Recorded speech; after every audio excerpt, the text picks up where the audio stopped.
Voici un dossier exemplaire sur bien des points. Enfin, exemplaire, je me demande si c'est vraiment le terme le mieux choisi. À mon avis, je pense que les décideurs politiques que nous sommes aujourd'hui, on a surtout la responsabilité de dessiner une ville à 10 ans, à 15 ans ou à 20 ans. Et donc, on est mis à l'épreuve aujourd'hui de dessiner cette ville au regard du changement climatique et à l'incontournable nécessité de s'y adapter.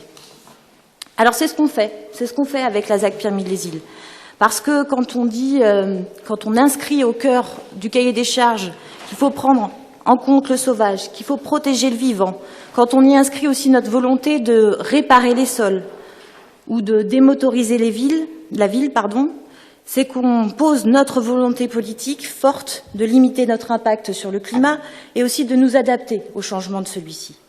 Alors, lorsqu'on pose ces valeurs au cœur de la fabrique de la ville, ce n'est plus faire preuve d'exemplarité, non, c'est faire preuve de responsabilité vis-à-vis des futurs habitants de ce quartier.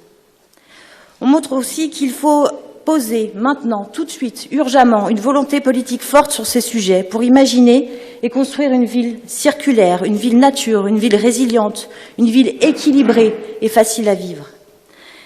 Ce qu'on fait avec la ZAC Pirmez-les-Îles, c'est concrètement 7 arbres plantés pour 0,5 aujourd'hui en moyenne. C'est valoriser les biodéchets et les ressources organiques sur place pour nourrir les sols. C'est zéro parking souterrain pour préserver les sols et les nappes phréatiques. C'est diminuer la place de la voiture, renforcer celle du vélo, envisager des bâtiments comme de véritables bibliothèques de matériaux. C'est-à-dire que dès maintenant, on y envisage de les déconstruire de manière sélective et on les construit avec des matériaux biosourcés. C'est reconquérir l'espace naturel, c'est valoriser notre patrimoine, c'est prévenir les risques climatiques. Tout y est. Tant mieux, parce qu'en fait, on a jusqu'à 2030 pour agir avant l'emballement climatique. Alors on peut se dire qu'il était temps de s'y mettre. Et c'est d'ailleurs les propos de M. Bonnet, l'architecte en charge du dossier, lorsqu'on a fait les lancements d'ateliers professionnels il y a quelques semaines. Il a interpellé les professionnels qui étaient venus en nombre parce que ce projet, il l'intéresse justement parce qu'il pose une vision de la fabrique de la ville de demain. Il y avait 400 professionnels dans la salle et M. Bonnet les a interpellés en disant « On est nuls. On est nuls parce qu'on sait tout ça depuis 40 ans. On sait que notre modèle de fabrique de la ville, il a atteint ses limites. Et pourtant, on a continué à bétonner. Et pourtant, on a continué à faire du tout-voiture. Et pourtant, on a choisi la facilité. Alors, on a nié la réalité. Il est grand temps de tout changer. Et c'est ça qu'on essaye de poser avec la ZAC Pirmez-les-Îles. C'est ça aussi qui se joue dans les ateliers qu'on met en place avec les professionnels. Faire évoluer les pratiques, les usages. L'idée de provoquer une fabrication collective des solutions techniquement viables, économiquement viables, mais surtout, l'enjeu, c'est qu'elles soient reproductibles. Reproductibles parce que c'est l'étape suivante.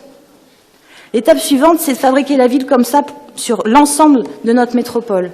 Parce que c'est probablement la seule forme de ville souhaitable, mais c'est probablement la seule qui sera soutenable.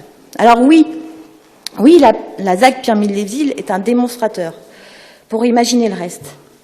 Avec audace, loin des caricatures. Oui, il faut construire des logements. Oui, il faut s'interroger aussi comment on optimise ceux qui sont mal occupés aujourd'hui, à 48%. C'est probablement remettre à plat les modèles qu'on a classiquement répétés depuis des années. Ce changement d'échelle dans l'aménagement durable de notre ville, il doit s'accompagner aussi d'une attention particulière aux enjeux de proximité.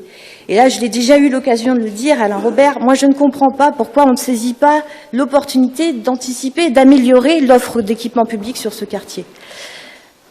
Or, dans la délibération, on sous-entend que les équipements qui sont prévus sur Nantes Sud seront suffisants pour, excusez-moi du terme, absorber les besoins des nouveaux habitants.